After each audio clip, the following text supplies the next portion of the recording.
Praise the Lord. वचन की पुकार एपिसोड 6 में आपका स्वागत है। आइए आज हम सीखते हैं यिर्मयाह नबी की पुस्तक अध्याय 9 उसका 23 और 24 वचन।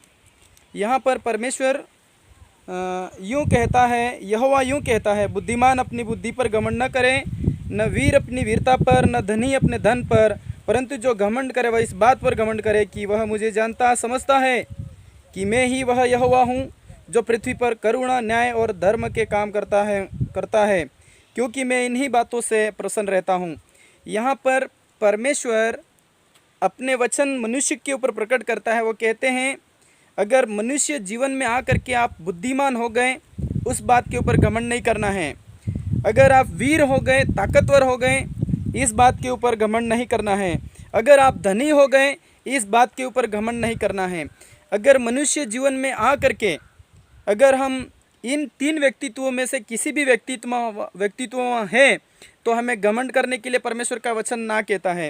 हालांकि हम दुनिया में देखते हैं बुद्धिमान अपनी बुद्धि के ऊपर घमंड करते हैं और वीर अपनी वीरता के ऊपर घमंड करते हैं और धनी अपने धन के ऊपर घमंड करते हैं। ये जायज़ बात है और दूसरे लोगों को ऊपर रौब जमाते हैं, लेकिन परमेश्वर का वचन ना कह रहा है इस बात के ऊपर घमंड नहीं करना, क्योंकि परमेश्वर सदा आदम से लेके आज तक मनुष्य को बुद्धिमान होते देखता आया है, वीर होते देखता आया है और धनी होते हुए देखता हुआ, लेकिन सब के सब नष्ट हुए। लेकिन इस मनुष्य जीवन में हो करके आगे 24 वचन बोलता है, घमंड करे वह इस बात पर घमंड करे कि वह मुझे जानता है।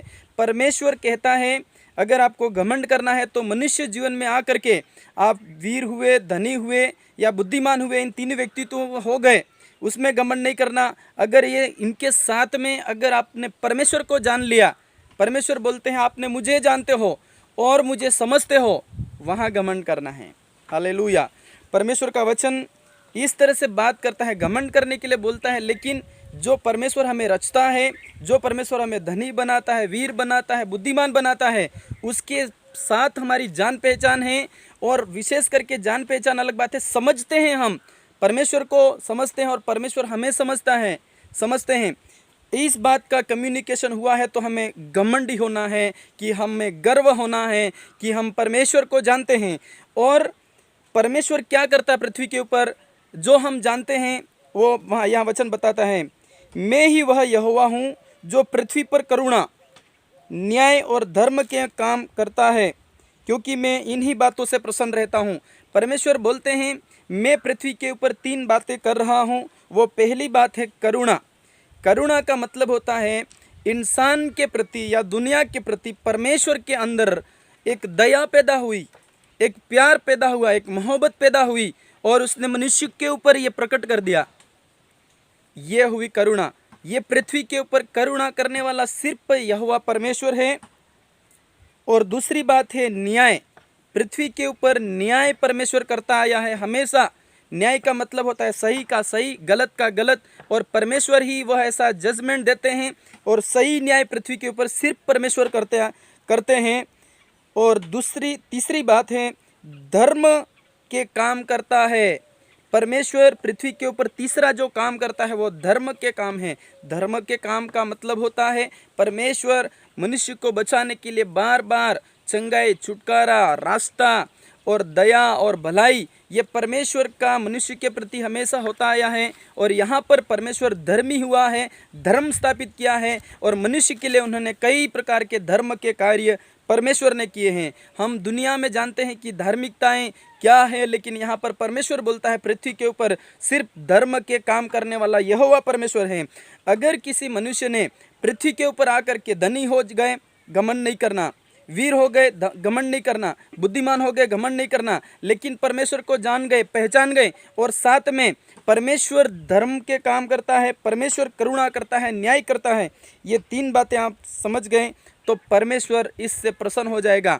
आपके जीवन के ऊपर परमेश्वर प्रसन्न हो जाएगा। अगर आप धनी हैं, आप परमेश्वर आपके ऊपर प्रसन्न नहीं होंगे। आप बहुत बुद्धिमान हैं, परमेश्वर आपके ऊपर प्रसन्न नहीं होंगे। आप अच्छे वीर हैं, अच्छे ताकतवर हैं, अच्छे योद्धा हैं, परमेश्वर प्रसन्न नहीं होंगे। लेकिन परमेश्वर को जाना, समझना, और परमेश्वर ही सिर्फ धर्म स्थापित करता है और करुणा और न्याय स्थापित करता है, इस बात को समझने से हालेलुया परमेश्वर हमारे ऊपर प्रसन्न हो जाएंगे। प्रिय भाइयों, इस दुनिया में जब एक बेटा उन्नति करता है या वीर बनता है या सैनिक बनता है, उसके माता पिता गर्व करते हैं। बुद्धिमान बनता है, बहुत बुद्धिमान, ऐसा बुद्धिमान कोई नहीं है, उनको गर्व होता है। और इतना धनी हो जाते हैं, उनको गर्व होता है। लेकिन परमेश्वर ना कहता है ये सारी चीज़ें हो करके भी मनुष्य इन सब को छोड़ेगा, बुद्धि खत्म हो जाएगी, बुद्धिमत्ता चली जाएगी और धन संपत्ति यहीं रह जाएगी और वीरता का बाद में वीर वो शक्ति खत्म हो जाएगी। परमेश्वर जानता है, इसीलिए परमेश्वर कहता है ये सब होने से आपको घमंड नहीं करना। होना है ज़रूर, हमें वीरता में होना है, बुद्धिमान होना है और धनी भी होना है, लेकिन उसके ऊपर घमंड नहीं करना। परमेश्वर के बताए रास्ते के ऊपर चल करके हमें आगे परमेश्वर को हालेलुया परमेश्वर को हमारे ऊपर प्रसन्न होने देना है और यही प्रसन्नता हमें इस दुनिया में जिलाएगी। परमेश्वर के मोहब्बत को हमारे ऊपर उंडेला जाएगा। हम आज यिर्मयाह 9 उसका 23 और 24 वचन के द्वारा हम आशीष प्राप्त करें और कभी भी आप अपने ज़िंदगी के 3 हिस्से हो आएंगे, बुद्धिमत्ता, वीरता और धनी हो जाओगे। लेकिन आप परमेश्वर के अनुग्रह से आप परमेश्वर का धन्यवाद करना, उससे ज़्यादा जान पहचान बढ़ाना, उनको समझना, वचन को समझना और परमेश्वर के द्वारा पृथ्वी के ऊपर जो उंडेला जा रहा है न्याय और करुणा और धर्म, उसको समझना, ताकि परमेश्वर आपके ऊपर प्रसन्न हो जाए। आइए हम मिल करके प्रार्थना करें। सर्वशक्तिमान हमारे यहोवा परमेश्वर, आज के अद्भुत वचन के लिए हम आपका धन्यवाद करते हैं। प्रभु, तूने हमें घमंड करने के लिए बोला है, तब जब हम आपको समझ जाएंगे, आपको हम जान जाएंगे, आप पृथ्वी के ऊपर क्या क्या कार्य करते हैं, तब आप हमारे ऊपर प्रसन्न हो जाएंगे।